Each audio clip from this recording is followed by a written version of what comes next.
الحمد للہ رب العالمین والصلاة والسلام علی نبینا محمد وعلی آلہ وصحبہ اجمعین اما بعد۔ اب ہم فارغ ہوئے کتاب النکاح سے، اب ہم بڑھتے ہیں کتاب الطلاق کی طرف، اور یہ الدر البہیہ کی کتاب نمبر 9 ہے، کتاب نمبر 9 ہے، اور اس کا جو پہلا باب ہے وہ ہے طلاق کی اقسام کے بارے میں، اور اس میں جو پہلی فصل ہے وہ ہے طلاق کی مشروعیت اور طلاق کے احکام۔ تو گویا کہ ہم پڑھنے لگے ہیں طلاق کی مشروعیت کہ شرعی طور پہ طلاق یہ ایک درست عمل ہے اور یہ کوئی گناہ نہیں ہے، اور پھر ہم پڑھیں گے طلاق کے احکام کیا ہیں۔ تو امام شوکانی کہتے ہیں اب اس میں ہوا جائز، طلاق کا حکم کیا ہے کہ طلاق دینا جائز ہے، طلاق دینا کیا ہے؟ جائز ہے، یہ اس کا حکم ہے۔ دلیل کیا ہے اس کی کہ طلاق دینا جائز ہے؟ قرآن کریم سے دلیل سورہ بقرہ کی آیت نمبر 229 الطلاق مرتان۔ اللہ تعالیٰ اس آیت میں کہہ رہے ہیں کہ طلاق 2 مرتبہ دینے کی گنجائش ہے۔ طلاق دینے کی گنجائش کتنی بار ہے؟ یعنی کہ 3 بار طلاق دیں گے تو اس کے بعد گنجائش نہیں رہے گی، تو طلاق دینے کی گنجائش 2 بار ہے۔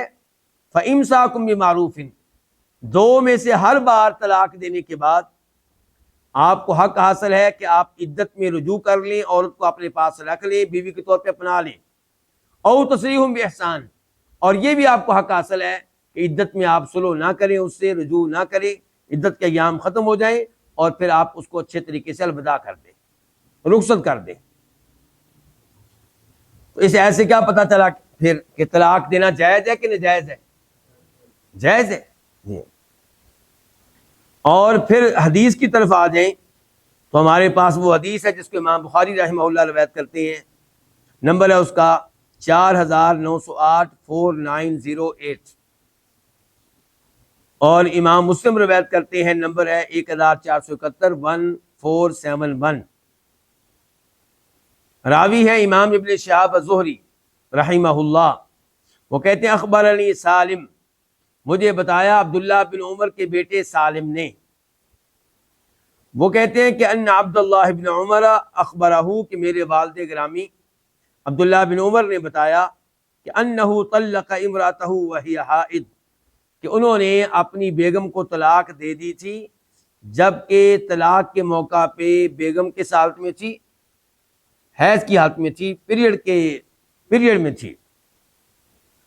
فذکر عمر لرسول اللہ صلی اللہ علیہ وسلم، تو میرے والد جناب عمر فاروق نے اس بات کا تذکرہ نبی علیہ الصلوۃ والسلام سے کیا کہ میرے بیٹے عبداللہ نے اپنی بیگم کو طلاق دی ہے حیض کی حالت میں، تو کیا حکم ہے؟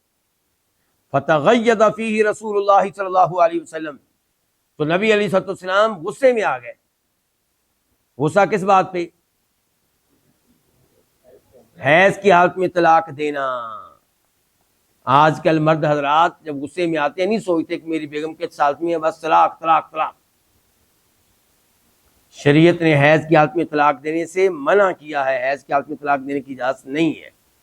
وہ بات کا مسئلہ ہے کہ اگر آپ نے دے دی ہے تو طلاق شمار کی جائے گی یا نہیں کی جائے گی، وہ ایک الگ مسئلہ ہے، لیکن پہلی بات یہ ہے کہ حیض کی حالت میں طلاق دینے کی اجازت نہیں ہے۔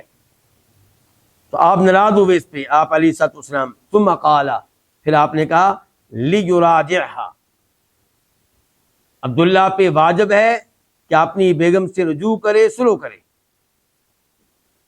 ثم یمسکھا، صلح کے بعد اس کو اپنے پاس رکھے، حتی تطہرا، یہاں تک کہ حیض کے ایام ختم ہو جائیں، اور کون سے ایام شروع ہو جائیں؟ طہر کے ایام۔ ثم تحیضا، پھر ایک اور حیض آ جائے، فتطہرا، پھر وہ اس حیض سے بھی فارغ ہو جائے اور اگلے طہر کے ایام شروع ہو جائیں۔ فإن بدا له ان يطلقها، اب اگر وہ سمجھے، اس کی یہ رائے بنے کہ وہ اس کو طلاق دے، فلیطلق، اب اس کو طلاق دے۔ طلاق دے کے ساتھ میں طاہرن، جبکہ وہ طور کی حالت میں ہو، حیض کی حالت میں نہ ہو، قبل ان یمسھا، اس کو چھونے سے پہلے، میاں بیوی کا تعلق قائم کرنے سے پہلے، جماع سے پہلے طلاق دے۔ فتلک العدۃ کما امرہ اللہ، تو یہ وہ عدت ہے جس کے بارے میں اللہ نے حکم دیا ہے کہ یہ وہ عدت ہے جس میں طلاق دینی چاہیے۔ اللہ نے کہا ہے نا کہ یا ایھا النبی اذا طلقتم النساء فطلقوهن لعدتهن، بیوی کو جب طلاق دینی ہے تو آپ طلاق اس موقع پہ دیں جب عدت کا آغاز ہو سکتا ہو، جب عدت کا آغاز ہو سکتا ہو تب آپ طلاق دیں۔ تو حیض کے ایام میں طلاق دیں گے تو وہ غلط طلاق ہے۔ اچھا، اب شریعت کے احکام میں بڑی حکمتیں ہوتی ہیں۔ حیض کے ایام میں طلاق دینا مرد کے لیے آسان ہو جاتا ہے، تو شریعت نے حیض کے ایام میں طلاق دینے پہ پابندی لگا دی۔ شریعت نے کہا کہ اگر طلاق دینی ہے تو آپ اس موقع پہ دیں جب کہ وہ حیض سے فارغ ہو کے طہر میں داخل ہو چکی ہو، اور طہر کے آغاز میں طلاق دینا شوہر کے لیے مشکل ہوتا ہے، تو شریعت چاہتی ہے کہ طلاق نہ ہو، تو اس لیے کہا کہ طلاق دینی ہے تو آپ کب دیں؟ طہر کے آغاز میں دیں، میاں بیوی کا تعلق قائم ہونے سے پہلے پہلے دیں۔ اور ویسے بھی حیض کے ایام میں اگر طلاق دی جائے گی تو پھر عدت کا شمار کب سے ہوگا، یہ مسئلہ بن جائے گا۔ اگر آپ اس حیض کو شمار کرتے ہیں جس حیض میں آپ نے طلاق دی ہے، تو یہ حیض کے ایام مکمل تو نہیں ہے۔ حیض آئے ہوئے اس کو 1 دن ہو چکا تھا، 2 دن ہو چکے تھے، 3 دن ہو چکے تھے، 4 دن ہو چکے تھے، 5 دن ہو چکے تھے۔ جبکہ عدت کیا ہوتی ہے؟ عدت کتنی ہوتی ہے ویسے؟ 3 پیریڈ، 3 حیض۔ اچھا، اگر آپ طہر میں طلاق دیتے تو اس کے بعد جو 3 حیض آنے تھے وہ آسانی سے شمار ہو جاتے۔ اب آپ نے حیض میں طلاق دے دی، اب علماء بھی پریشان، آپ بھی پریشان ہوں گے کہ اب اس حیض کو شمار کرنا ہے عدت میں سے کہ نہیں شمار کرنا۔ کیا وہ 3 حیض جو عدت کہلاتے ہیں وہ اس کے بعد والے ہوں گے یا اس کے ساتھ ہی ہوں گے؟ اگر آپ کہتے ہیں کہ اس کے ساتھ ہوں گے تو پھر عدت کے ایام کیا ہو جائیں گے؟ کم ہو جائیں گے۔ اگر کہتے ہیں آپ اس کے بغیر ہوں گے تو عدت کے ایام بڑھ جائیں گے، تو گڑبڑ ہو جائے گی۔ کہنے کا مطلب یہ ہے، تو اس لیے حیض کے ایام میں طلاق دینے سے منع کیا گیا ہے۔ اچھا، یہ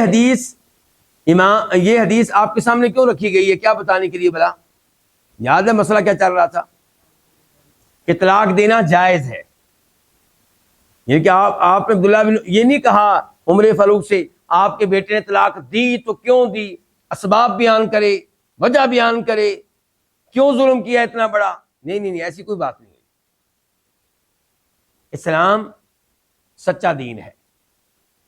آپ یہودیوں عیسائیوں کی طرف چلے جائیں، ہندوؤں کی طرف چلے جائیں، تو طلاق کا معاملہ بالکل مختلف شکل میں ملے گا۔ کہیں پہ طلاق دینے پہ مکمل کیا ہے؟ پابندی ہے، طلاق دے ہی نہیں سکتے آپ، اور کہیں پہ یہ ہے کہ طلاق دے سکتے ہیں لیکن تحریری طلاق دے سکتے ہیں، زبانی نہیں دے سکتے۔ تو کہیں پہ آپ کو کیا مشکل صورتحال ملے گی، کہیں پہ کیا۔ اور طلاق کی جو اجازت ہے نا، اس میں کبھی شریعت اجازت دے کر مرد پہ رحم کر رہی ہے، اس کے ساتھ نیکی کر رہی ہے، اور کبھی شریعت کس کے ساتھ نیکی کر رہی ہے؟ عورت کے ساتھ۔ بسا اوقات عورت کسی مرد سے جان چھوڑنا چاہتی ہے، اس کی جان نہیں چھوٹ رہی، تو شریعت نے طلاق رکھی ہوئی ہے، خلا کا دروازہ کھول رکھا ہے۔ اگر اس کا خامن ظالم ہے، اس کی جان چھوٹ جائے گی اس کے ذریعے۔ اور کئی دفعہ عورت ایسی ہوتی ہے جس نے مرد کے گھر کو جہنم بنا دیا ہوتا ہے۔ اب اگر آپ کہتے ہیں طلاق نہیں ہے تو بیچارہ کدھر جائے؟ آپ نے دیکھا یورپ والوں نے کیا کیا، انہوں نے کہا کہ اگر طلاق دیتا ہے تو کیا ہوگا جی؟ کیا دینا پڑے گا مرد کو؟ عورت کو کیا دینا پڑے گا؟ آدھی پراپرٹی دینی پڑے گی۔ شریعت نے یہ ایسی کوئی پابندی نہیں لگائی تھی۔ انہوں نے کہا نہیں جی، ہم بڑے اچھے ہیں، ہم ہیں عورت کے حقوق کے علمبردار، ہم ہیں عورت کا خیال رکھنے والے، جناب جو طلاق دے گا اس کو آدھی پراپرٹی دینی پڑے گی۔ کیا رزلٹ نکلا شیخ صاحب اس کا؟ پھر رزلٹ یہ نکلا، وہ کہتے ہیں ہم شادی کرتے ہی نہیں. لڑکی ان کے ساتھ رہ رہی ہے 5 سال سے، 10 سال سے، 15 سال سے، 20 سال سے، 4-5 بچے بھی پیدا ہو چکے ہیں، لیکن ہے وہ کس کے ساتھ؟ بچے کیسے ہیں؟ بغیر شادی کے. اب کیا ہے؟ اب وہ جب چاہے اس کو چھوڑے گا، اس کی کوئی حیثیت ہی نہیں ہے، قانونی طور پہ اس کی کوئی حیثیت ہی نہیں ہے. کیا تو فائدہ ہوا عورت کو اس کا؟ پھر یہ قانون بنانے کا عورت کو فائدہ ہوا کہ نقصان ہوا؟ نقصان ہوا. تو فطرت کے خلاف جب چلیں گے، دین حق کے خلاف جب چلیں گے تو نقصانات ہوں گے، فائدہ نہیں ہوگا.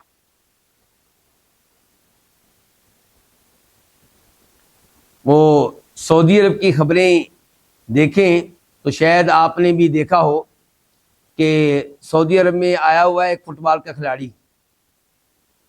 اس کے ساتھ سعودی عرب نے معاہدہ کیا، بہت مہنگا قسم کا، ایسے ہی ہے نا جی؟ وہ جو کیا نام ہے جی؟ رونالڈو. اچھا، اب وہ جس عورت کے ساتھ آیا ہے وہ اس کی بیوی نہیں ہے، اور بچے کتنے ہیں؟ 3-4 بچے بھی ہیں. تو ایسے وہاں پہ بہت کیس ہیں ایسے. تو فطرت کے خلاف چلیں گے تو نقصان ہوگا. شریعت نے طلاق کا دروازہ رکھا ہوا ہے، تو ہمارے دین میں طلاق بند نہیں ہے، بلکہ یہ دروازہ اوپن ہے، اور اس کے بڑے فوائد ہیں. مثال کے طور پہ عورت کو پتہ ہونا چاہیے کہ مجھے کبھی بھی طلاق ہو سکتی ہے.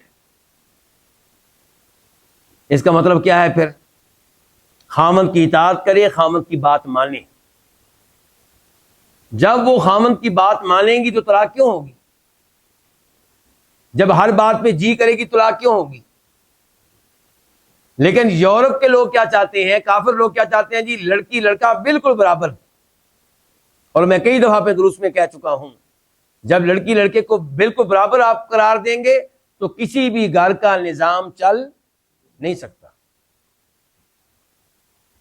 آپ نے کہا جی لڑکی لڑکا برابر ہیں اور حقوق دیے عورت کو، انہوں نے شادی کرنی چھوڑ دی. اب یہی رونالڈو کی بیوی اس کے ساتھ رہ رہی ہے باندھی بن کر. اس کو پتا ہے کبھی بھی مجھے فارغ کر سکتا ہے، میرے ہاتھ میں تو کچھ نہیں ہے، بیوی تو میں ہوں نہیں. تو اب وہی بات مان رہی کہ نہیں مان رہی؟ وہی اطاعت کر رہی کہ نہیں کر رہی؟ تو یہی اسلام نے کہا تھا، لیکن اچھے طریقے سے آپ نے اس کو قبول نہیں کیا. اس انداز سے قبول ہے. میں نے خود یورپ کی رپورٹ پڑھی ہے جو یورپیوں نے تیار کی ہے، کیونکہ ان کی رپورٹس ان کی طرف سے آتی ہیں، ان کی رپورٹس، کہ یورپ میں ایسا کثرت سے ہو رہا ہے کہ بہت سے مردوں کے گھروں میں ایسی عورتیں موجود ہیں جو باقاعدہ ان کی بیویاں نہیں ہیں، اور وہ ان پہ ظلم بھی کرتے ہیں، تشدد بھی کرتے ہیں، پٹائی بھی کرتے ہیں، اور وہ کہیں جانے کے قابل نہیں ہیں، ادھر ہی رہتی ہیں، اسی تنخواہ پہ گزارا کرتی ہیں. اب یہ سب کچھ جائز ہو گیا، درست ہو گیا. یہی نکاح کے ذریعے ہو تو ظلم کہلاتا ہے آپ لوگوں کے نزدیک.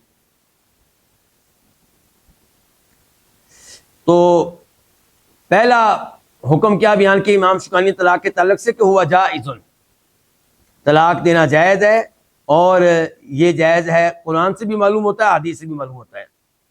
من مکلف مختار، لیکن طلاق دے گا کون؟ ہاں جی، لڑکے کے ابا جی دیں گے. یہ بھی ہو رہا ہے نا ہمارے ہاں، بیٹا طلاق نہیں دینا چاہتا لیکن ابا جی فال کر کے بھیج بھی دیتے ہیں، وکیل کے پاس پہنچ جاتے ہیں، اور ادھر سے وہ طلاق وغیرہ کے نوٹس وغیرہ لڑکی کو پہنچ جاتے ہیں، بیٹے کو پتہ بھی نہیں. تو یاد رہے کہ طلاق جائز ہے، لیکن کس کی طرف سے؟ شوہر کی طرف سے. اور وہ کون سا ہوگا؟ من مکلف مختار، جو شریعت کا مکلف ہو، مختار ہو. مختار کا مطلب کہ اپنی مرضی سے طلاق دے رہا ہو، یعنی کہ اس کے سر پہ پسٹل نہ رکھا گیا ہو، اس کے سر پہ تلوار نہ رکھی گئی ہو، اس کو یہ دھمکی نہ دی جا رہی ہو کہ اگر طلاق نہیں دو گے تمہیں مار دیں گے، طلاق نہیں دو گے تمہارا بازو توڑ دیں گے، طلاق نہیں دو گے تمہارا کان کاٹ دیں گے. ایسی کوئی بات نہ ہو.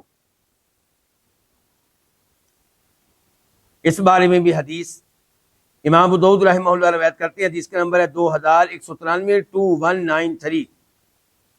سیدہ عائشہ اس حدیث کو روایت کرنے والی ہیں، کہتی ہیں کہ سمعت رسول اللہ صلی اللہ علیہ وسلم یقول، میں نے نبی علیہ السلام سے سنا کہ آپ فرما رہے تھے لا طلاق ولا عتاق فی اغلاق. فی اغلاق کا مطلب ہوگا یہاں پہ کسی کو مجبور کر دیا جانا، یعنی کہ کسی کو مجبور کر دیا جائے تو تب وہ طلاق دے تو اس طلاق کا کوئی اعتبار نہیں ہے، اور اس حالت میں اگر غلام کو آزاد کرتا ہے تو اس کے اس اعلان کا بھی کوئی اعتبار نہیں ہے. یعنی کہ اس کے سر پہ پسٹل رکھ کے کہا گیا اپنے فلاں غلام کو آزاد کرو، اس نے جان بچانے کے لیے کہہ دیا میں اس کو آزاد کرتا ہوں. اب بعد میں وہ مکر گیا، اب کہتا کوئی میں آزاد نہیں کیا. معاملہ عدالت میں جائے گا، کورٹ میں جائے گا تو عدالت کیا فیصلہ کرے گی کہ غلام آزاد نہیں ہوا. اور ایسے ہی پسٹل رکھا گیا اور کہا گیا طلاق دو، اس نے طلاق دے دی، تو ایسی طلاق کا بھی کوئی اعتبار نہیں ہوگا. زبردستی کی طلاق کا کوئی اعتبار نہیں ہے کیونکہ اس میں اس کی مرضی نہیں ہے. لیکن زبردستی وہ جو حقیقی زبردستی ہو، کیا مطلب؟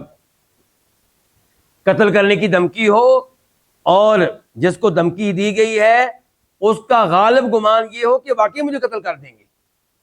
یہ نہیں کہ جناب والا کوئی 10 سال کا بچہ کھلونا پسٹل لے کے پہنچ گیا اور کہا جی آپ طلاق دیں ورنہ میں آپ کو قتل کر دوں گا، اور آپ کو پتہ بھی ہے کہ قتل نہیں کر سکتا، ایسی کوئی حیثیت ہی نہیں، آپ کو یقین ہے کہ یہ فضول بات ہے، پھر بھی آپ طلاق دے دیں اور بعد میں کہیں جی زبردستی ہوئی تھی میرے اوپر. نہیں، یہ کوئی زبردستی نہیں ہے. زبردستی یہ کہ کسی نے اسلحہ استعمال کیا ہو، ہتھیار استعمال کیے ہو، دھمکی دی ہو، اور اس دھمکی کے بارے میں آپ کا ذہن یہ کہتا ہو کہ یہ واقعی مجھے قتل کر دیں گے، یہ واقعی میرا بازو توڑ دیں گے، یہ واقعی میری آنکھ نکال دیں گے، تو آپ نے طلاق دے دی تو ایسی طلاق واقع نہیں ہوتی.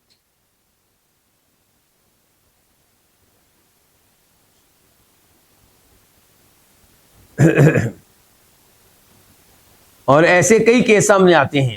ابھی چند دن پہلے، 3-4 دن پہلے کی بات ہے، ایک آدمی کی طرف سے یہ سوال آیا ہوا تھا کہ میں نے دوسری شادی کی اور میں دوسری شادی کو پہلی بیوی سے اور اپنے والدین وغیرہ سے چھپایا ہوا تھا.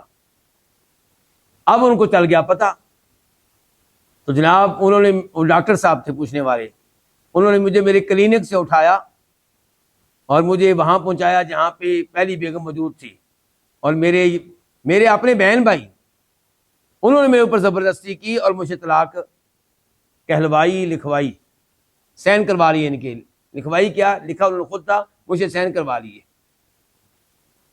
تو کیا وہ طلاق ہوئی ہے کہ نہیں ہوئی؟ تو میں نے بتایا کوئی طلاق واقع نہیں ہوئی، کیونکہ وہ جو پورا معاملہ اس نے لکھا تھا اس سے لگ رہا تھا کہ وہ زبردستی حقیقی تھی.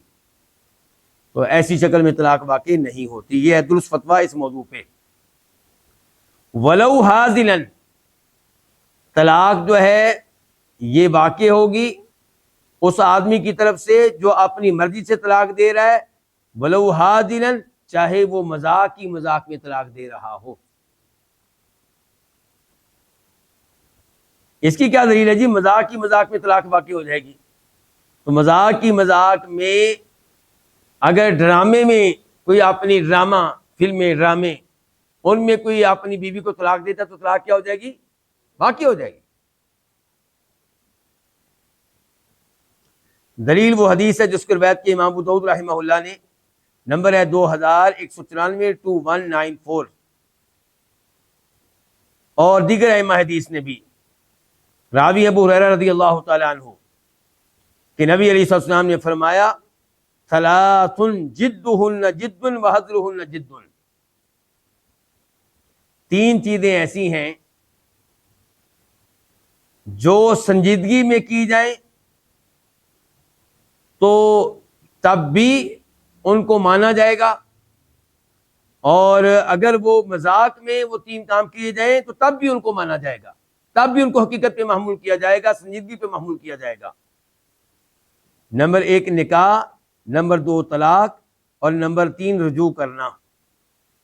یعنی کہ ایک لڑکا جو ہے اس نے لڑکی کے باپ کے ساتھ بات چیت کی کہ مجھے اپنی بیٹی کا رشتہ دو.